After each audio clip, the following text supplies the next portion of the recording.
Faana Aartii.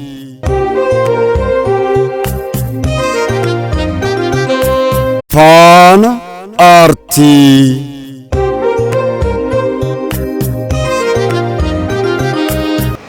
Aartiin Oromoo eessarraa ka'e? Eessas jira? Garamitti adeemaa jira? Gosoonni aartii Oromoo maal faadha? Artistoonni Oromoo hanga ammaatti aartii kana tarkaanfachiisanii sadarkaa kanarraan ga'an eenyu fa'i? Aartii kana gama kamitti imalchiisaa jiru? Kun sagantaa Faana Aartiiti. Ashamaa kabajamoo hordoftoota sagantaa keenyaa.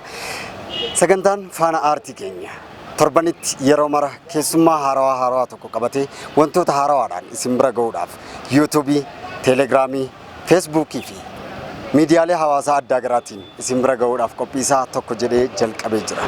Isinis egaa sagantaa keenya kana daawwachuudhaan YouTube keenya subscribe gochuudhaan, Telegram keenya join gochuudhaan, Facebook keenyas like fi share gochuudhaan hiriyoota keessan biraan nu ga'a. Isinis hordofaa. Ya warrata hafi gamame gadimba sina jannani diddani gabaftani to daddarare rakuno ya warrada rigamame gadimba sina jannani diddani gabaftani to hammarade rakuno. Maqaan koo Wallisaa Hussein Fasaffaan jedhama.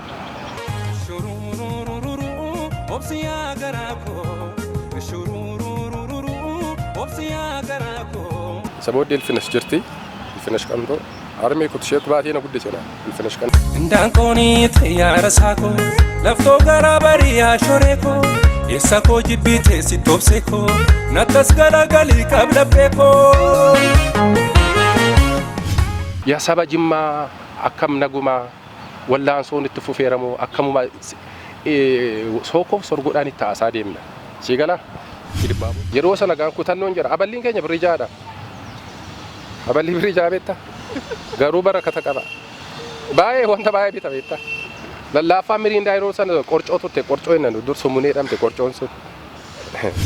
Jalqaba waltajjii eessatti baatii sirbiti gaafa sana miira akkamitti dhagahame sodaan waan ta'e tokko namatti dhagahama gaafa jalqaba.